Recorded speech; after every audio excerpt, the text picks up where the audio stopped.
इतिहास में ये पहली बार हुआ कि एक भोजपुरी से हिंदी फिल्म शुरू हो रही है और उतना बड़े पर्दा पर भोजपुरी से हिंदी शुरू भई। इतिहास में पहली मर्तबा एक बिरहा के कलाकार बॉलीवुड में जा करके और हिंदी फिल्म में भोजपुरी गीत से हिंदी फिल्म शुरू किया। एक हमारे तने मतलब हो गाना बजाना ठीक हो, हिलाना भी ठीक हो। लोग जितने नई पीढ़ी है कलाकार ये समझते हैं कि अश्लील ही हिट करेगा, अश्लील हिट ना करे ये हमार गारंटी बा। हिटो करी तो 10 दिन खातिर। अब वहीं आप लोगन देखत हुआ भीड़ फिल्म के गाना हॉल में सुनत हुआ लोग जो उनकी इतिहास में ये पहली बार हुआ है। अब हम ना चाहत रहे हैं हिलावल। 500 रुपया का पुरस्कार हमारे राजू भैया हिलावे के कहते हूँ। बहुत बहुत प्रणाम बा, मालिक सुखी रखे। बाद में बात करिए यार।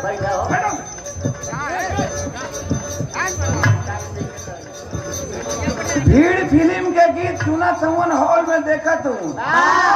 इतिहास में ये पहली बार हुआ कि एक भोजपुरी से हिंदी फिल्म शुरू हो रही है और उतना बड़े पर्दा पर भोजपुरी से हिंदी शुरू भई। इतिहास में पहली मर्तबा एक बिरहा के कलाकार बॉलीवुड में जा करके और हिंदी फिल्म में भोजपुरी गीत से हिंदी फिल्म शुरू किया जो यूट्यूब पर और हॉल में भी देखा था वो लोग। कोनो अश्लील नहीं के एकरा पर लाखों लाख बनल बाटे रील लड़का लड़की बनौलन हम।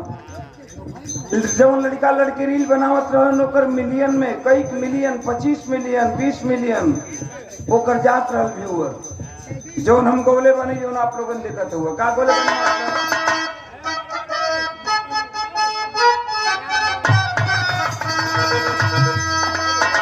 ये गोले बने कि खूनवा पसीना सहरिया में भैया,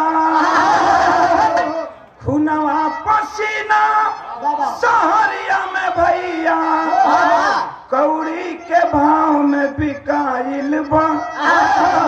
चल उड़ चल सुगना गौआ के ओर जहाँ माटी में सोना हेराइल बा। उड़ चल सुगना गौआ के ओर जहाँ माटी में सोना हेराइल बा।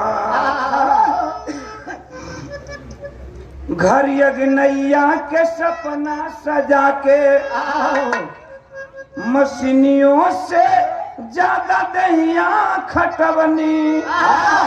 हाय रे कर्म यही पेटवा के कारण कबो वाचमैनी के ड्यूटी निभवनी।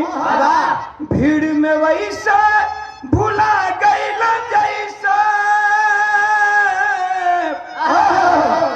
भीड़ में वैसा भुला गईल जैसे बोरा से सरसों छिटाइल बा। चल उड़ चल सुगना गौआ के ओर जहाँ माटी में सोना हेराइल बा। तो कोई जरूरी नहीं है। आज ये गीत बम्बई में बॉलीवुड में हिंदुस्तान के बॉलीवुड में चर्चा का विषय बना है। तो कहले का मतलब हमारे तने बा 100 रुपए का पुरस्कार लालजी पहलवान लाल भरत यादव भैया। जहां तक नाचे वाली बात रहल आज भी सिद्ध बा, आजो सिद्ध बा कि कोई अश्लील ही गीत नहीं हिट करेगी। मैं उस राइटर को धन्यवाद देता हूं। कवन मास्टर जोन बजावत रहला था।